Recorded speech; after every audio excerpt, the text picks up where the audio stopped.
We have a wonderful society here in this country, but it's not a perfect society. And I do believe that in order to make it closer to being perfect, government has to play a role. If you're in a market-based society, you can't depend on the market to achieve an equitable distribution of income. That's not what markets do. But we do need a government to come in and say, given the distribution of income that results from the interplay of market forces, we're going to change that distribution so that nobody falls through the crack, that nobody goes hungry, nobody goes homeless and the like. We need a government that will look up and say, a market will generate economic growth over time, but in the midst of that growth, there may also be market fluctuations. We call them recessions and booms and the like. Well, booms are good, but recessions are bad, and people suffer as a result of the bads. And we need a government to come in to help us deal with those economic fluctuations. So I think that government serves a really, really important role. And sometimes people don't give government credit for all the kinds of things that it does. Could it work better? Oh, sure. Anybody can sit down and think about ways that any organization could be improved. But I think given the role that government has undertaken and the circumstances in which it tries to do that, we'd be lost without government. In 2000, there were 4 cabinet or cabinet level individuals on the commission. It included the treasurer, it included, by title at least, the commissioner of the department. That would have been Feather O'Connor at the time, Feather right? O'Connor at the time, although Mike Horn had previously served. It was only when he left office that Feather came on board. Saul Cooperman was the commissioner of education, but he immediately proceeded to designate Vince Calabrese as his substitute. So Vince served and was a significant contributor, I would say, to the work of the commission.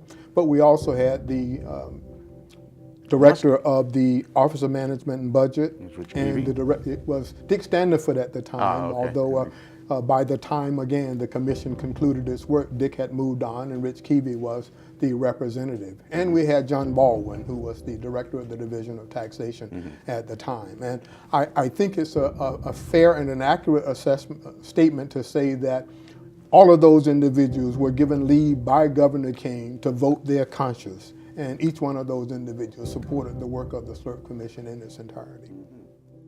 And I did not know him prior to going to work with him, but the way in which the policy deliberations worked in the treasurer's office is that we sat around, we talked about different things, we came up with different ideas, and then at some point, a presentation was made to the governor. I actually remember he would leave his office and come over to the conference room in the treasurer's office. He always set out a little vase with chocolate chip cookies, where I could tell when the governor was going to be there because there were going to be chocolate chip cookies. And he came down and the debate about the different policy issues and the directions that were being proposed would take place in his presence. He would raise different kind of questions. I always appreciated those sessions because one was always encouraged to present different opinions if you had them. So if the general group was moving into one direction and you thought something different, you were encouraged to offer the alternative idea and any kind of support that you could make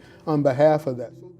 Well, certainly I think that Governor Florio took the most courageous policy stances. It was not a popular thing, and I'm sure he thought long and hard about his decisions to raise taxes and to raise taxes to the extent that he did. Or he thought long and hard about his decisions to totally revamp how we were going to go about providing school aid here in the state of New Jersey. All of those are courageous decisions. He thought long and hard, I would imagine, about his decisions to stand up to the National Rifle Association. All of these things come with great potential political consequences, and without trying to diminish at all some of the decisions that have been made by other governors, because I think any state chief executive has a hard time. There are no easy jobs as governors anywhere around the country as far as I can tell, and certainly not here in the state of New Jersey. I do believe, though, that those set of circumstances that Governor Florio confronted and his willingness to get out front on those decisions without looking for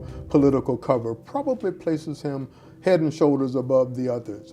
You sometimes wonder how much more he could have done had he been governor, say during the economic and fiscal circumstances that Governor Kane experienced for at least some part of his term, where you have more revenue coming in than you have budgeted, and what kind of new initiatives might have come from that kind of opportunities.